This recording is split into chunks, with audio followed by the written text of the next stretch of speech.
now present George Edwards in Frankenstein.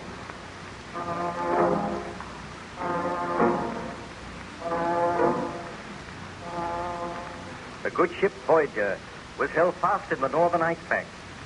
The captain and crew were astonished when a stranger came staggering across the ice and asked for shelter. This stranger was Baron Victor Frankenstein. He was placed in the captain's cabin, and then he commenced to tell his story. Shortly afterwards, however, a ghastly laugh was heard outside the cabin door. Frankenstein weakly attempted to get out of bed, but the captain pushed him back and called to the first officer to come to his aid.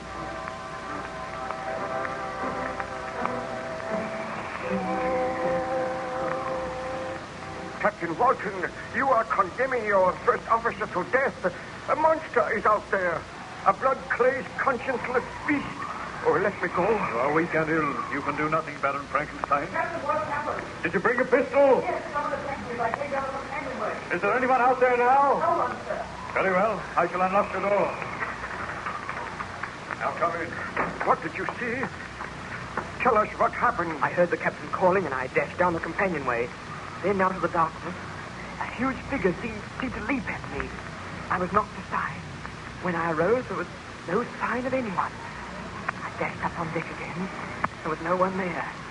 The man on watch reports that he saw nothing. The monster was here. You are lucky to be alive. I believe your story now, Baron Frankenstein. I created that monster, and I must live until I kill him. That is my sole task on this earth. What I created, so I will destroy. What does he mean, sir? It is a strange story, Mr. Boyce. But Baron Frankenstein is too exhausted to talk any more tonight. Pray remain in the bunk, Baron.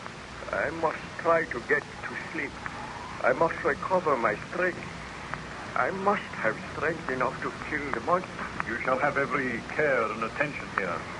I will place a man on guard outside your door. I do not think the monster will return tonight. The storm has become worse. The blizzard is raging now. It would be difficult for anyone to live out there. Let us trust that this monster perishes in the storm. I am to be called if any sign is seen of him. In the meanwhile, let me sleep. Then on the morrow, if I feel refreshed, I will tell all my story, Captain Walton. Very well, Baron Frankenstein. Mr. Boyd, you will go up on deck now, and you will arrange for 2 men to stand guard outside this door. I will share your cabin with you tonight. Aye, sir. I bid you good night, Baron Frankenstein. We will meet on the morrow.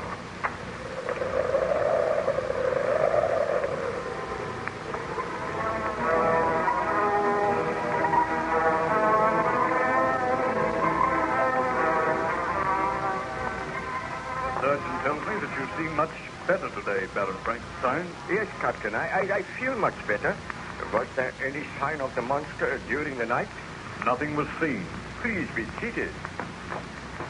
I know that you are interested in my story and you are puzzled by these strange happenings. I am extremely puzzled. Well, I told you that after I left the university, my father built a laboratory near our house. Each day I used to spend hours in this laboratory working with my servant Julio. Day after day, I read and studied so that my great experiment would be a success. Sometimes by night, Julio and I would visit graveyards to exhume freshly buried bodies. I was going to make a man, and the creature of my making was to be beautiful. I slaved and labored, neglecting my family and my friends, neglecting my fiancée, Elizabeth. It so happened that at that time, my greatest friend, Ernst Claval, came to stay at our home. He had been at the university with me, and he had a vague inkling as to the nature of my experiment. However, I had become sullen and morose. I shunned my friend, and as my experiment neared completion, well, I became possessed by a strange, tense excitement. Imagine me in my laboratory late one afternoon, Captain Walton. I glanced out of the window and saw that the sky was dark and overcast. My servant Julio stood by my side. Now and again, he would glance over at the great bench on which lay a huge inanimate figure swathed around with yards of bandages. I walked over to where the figure lay. Julio followed me. Julio, I have news for you. I think that tonight we'll see the end of our work. Do you mean that the figure will come to life tonight, my master? I hope so. If the threatened thunderstorm takes place, there will be sufficient electricity to bring light to this inanimate mass. Look at it, Julio. At present, it is a lifeless mass shaped in the form of a man. For months, we have worked over it. Tonight, if the storm breaks, we shall raise this figure to the top of the tower in the laboratory, and there it will stay for 1 hour while the thunder crashes and the lightning flashes. Then we shall lower the body onto this bench once again. The wrappings will be taken off, and who knows? I may have created a man. Think of it, Julio. My work will be rewarded. I am afraid, master, we should not do this. Fool, why are you afraid? I am about to make a name for myself. I will be the greatest man in the world because I have created another in my own likeness. Throughout the centuries, men have tried to do this, but I will succeed. I know it. You may not be meant to succeed. Who is there? It is Cleval here. May I come in, Victor? Yes. All right, Julio. Unlock the door. Oh, thank you. I wondered if I might watch you at work. Ernst, the time is right now for you to share my secret. My experiments are almost at an end. I suspect the nature of your experiments, Victor, and I almost dread to ask if my suspicions are correct. Look on this bench. Tell me what you see, Ernst. A huge, inanimate figure swathed around with bandages. My creation. Tonight, this figure shall have life. Victor, you must not do it. Man is not meant to do that. Boy, you are like Julio. He is also afraid. I want to speak with you privately. Bid Julio be gone. You may go, Julio, but be here tonight at 7 o'clock. We shall wait for the storm to break. The clouds are banking up now. I will obey you, my master.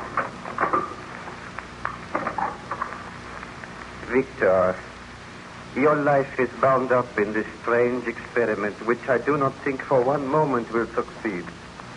But might I point out that you are in love with a very beautiful and charming girl. You are neglecting her, and she feels this neglect keenly. Cleval, my friend, I know that I have been neglecting Elizabeth, but she will be proud of me, proud to marry me. I will be hailed as the greatest scientist the world has ever known. I beg of you to desist in this experiment. Do not try to bring life to this body tonight. Destroy what you have already done. Then marry Elizabeth and go away somewhere for a long holiday. You do not look well, my friend. Oh, I have been working too hard. But you ask too much of me, Ernst. I cannot give up my life's work. Do you love your work more than you do Elizabeth? I love Elizabeth very dearly, but I must do something with my life. I have always wanted to be a great scientist. My discovery will revolutionize the world. It will be possible to make men. Do you not understand? It is not possible. Experiments like this are not meant to succeed. You are usurping the right of God. Ernst, you are my best friend. You cannot seriously ask me to give up this work.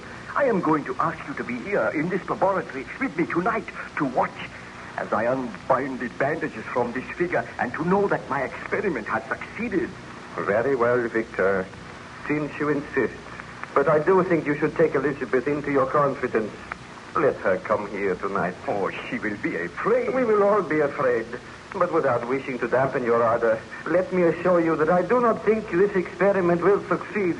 We shall see. Well, come with me now. Speak to Elizabeth. Tell her that you have been neglecting her and ask her to be present tonight. I will do that. We will go and seek out Elizabeth now. Well, Captain, I sought out my fiancée. I told her the truth. At first she was horrified, but gradually she became interested, and she consented to be present in the laboratory that night. After dinner, the storm developed rapidly. The thunder roared, and there were great streaks of forked lightning. Together, Elizabeth, Ernst, and myself went to the laboratory. There we found Julio awaiting us, and I led the way to the bench on which lay the inanimate figure. When we reached the bench... Well, my friends, I feel that you are about to witness one of the most extraordinary things in the annals of the world's history. Before you see a great inanimate figure entirely covered in bandages. By means of pulleys, Julio and I will raise that figure to the top of the tower, where it will remain for an hour. Then we will lower it, and I think the figure will have life. No, you cannot do it, Victor. You must not. I am afraid. Elizabeth, you said you had confidence in me. Will you promise me this, Victor? If the experiment is a failure, will you marry me and let us go away together? Never attempt to do this again. It is madness. I promise that if the experiment is a failure, I will discontinue all attempts. Now, does that satisfy you, Elizabeth? It does. Oh, do not worry, Elizabeth. I feel sure that this experiment cannot succeed. You hope it does not succeed, Ernst, but we shall see. The storm is at its height now. Come, Julio. Help me to place the body on the lift. Now, careful. Roll it over. Victor, I beg of you, do not do it. Quiet, please. Now, Julio, pull the ropes and I will assist you. Pull. There. See, my friend, the body is going up to the tower. There it will be exposed to the full fury of the storm. Watch. The lightning frightens me. But this is a dreadful storm. The body is in place now. It will remain there for an hour. We must be patient. We will wait here. And in an hour's time, I will lower the body, unwrap the bandages, and perhaps I will have created... Please proceed, Baron Frankenstein. Tell me what happened. I can tell you no more today, Captain. I am weary now, and the memory of the past upsets me. Please be patient. I will be patient. I will leave you to rest now, but I will return later, anxious to hear the remainder of your story.